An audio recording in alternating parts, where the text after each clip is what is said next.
I wanted to go through my 2025 reading journal and all the spreads that I have created for this reading journal. I bought this from Archer and Olive. They always have fun Halloween editions closer to that time of year, and my favorite thing about it is the black bullet pages. Here is my cover page for my bullet journal. It is so fun and it reminds me of Akatar and Bellaris.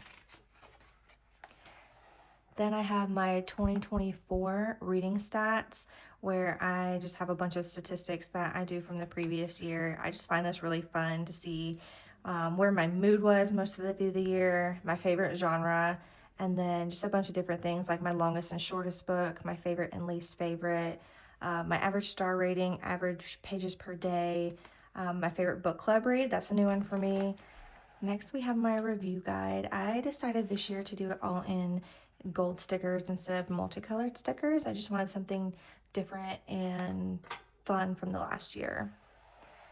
And then we have my DNF for 2025.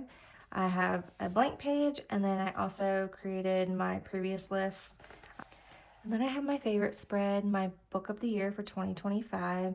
I always go in each month and add my favorite, but then I don't fill out the rest until the beginning of the next year. And then I have my reading challenge spreads.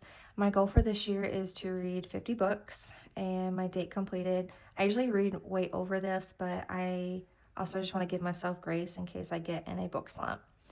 I want to read 10 books from my TBR jar and then the date completed, read at least 3 nonfiction books, and when I complete that, and then I added a bunch of extra squares in case I read more than my 50. For example, last year I read 102 books. And then my most anticipated book for the year, and then I also want to do another buddy read in 2025. And here's my bookshelves for 2025.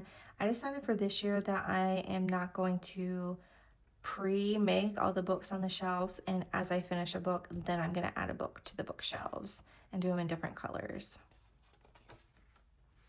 Here are my daily pages read. I really loved doing this last year. It was very pixelated, very colorful. My goal is to read at least every day of the year. I almost completed that last year. I had about 10 days where I didn't read, but this is just a fun one just to keep track to see which day of the year I read the most. And then we have my book bingo spread. Here's my updated genre tracker. I decided that I'm just going to do tallies this year instead of coloring in boxes. And my alphabet challenge and my book club picks for the year.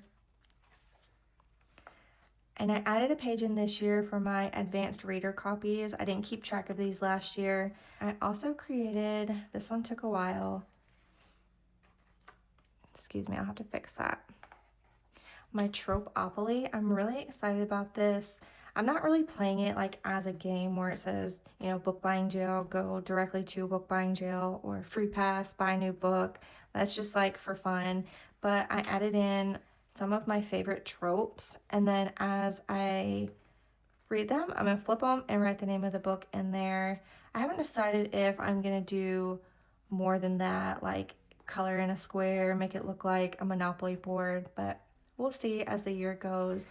And now we're getting into book reviews, but at the beginning of each month, I'm doing a reading wrap up just like I did last year.